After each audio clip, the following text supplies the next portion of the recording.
Saat Ukraina menuju tahun 2023 masih berjuang untuk kebebasannya, Presiden Rusia Vladimir Putin meluncurkan babak baru serangan rudal massal pada Sabtu 31 Desember 2022.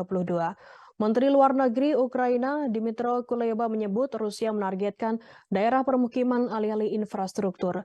Penjahat perang Putin merayakan tahun baru dengan membunuh orang. Menurutnya Rusia harus ditendang dari kursi Dewan Keamanan PBB yang selalu didudukinya secara ilegal.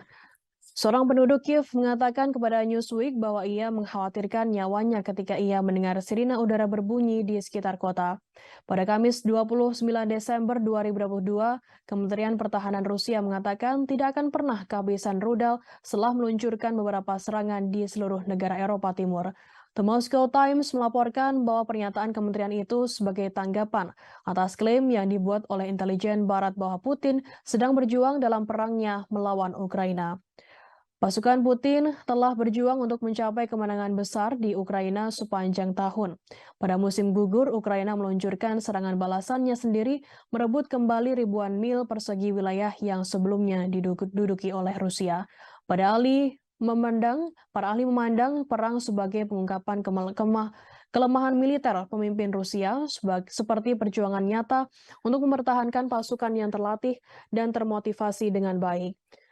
Sementara itu, kota-kota Ukraina termasuk Kiev, Lviv, dan juga Odessa semuanya dihantam rudal Rusia pada Kamis ketika pasukan Putin menghantam infrastruktur yang berdampak pada jaringan energi kota-kota tersebut. Rusia telah berulang kali menargetkan jaringan energi Ukraina yang mengakibatkan pemadaman listrik yang meluas saat musim dingin mendekat.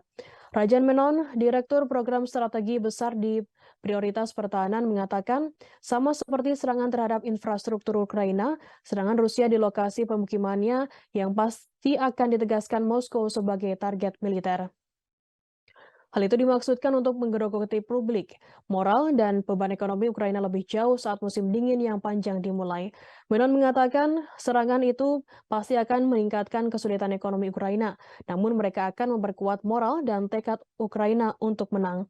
Hal itu terbukti baginya selama kunjungan terakhir ke Ukraina masa perang bulan ini.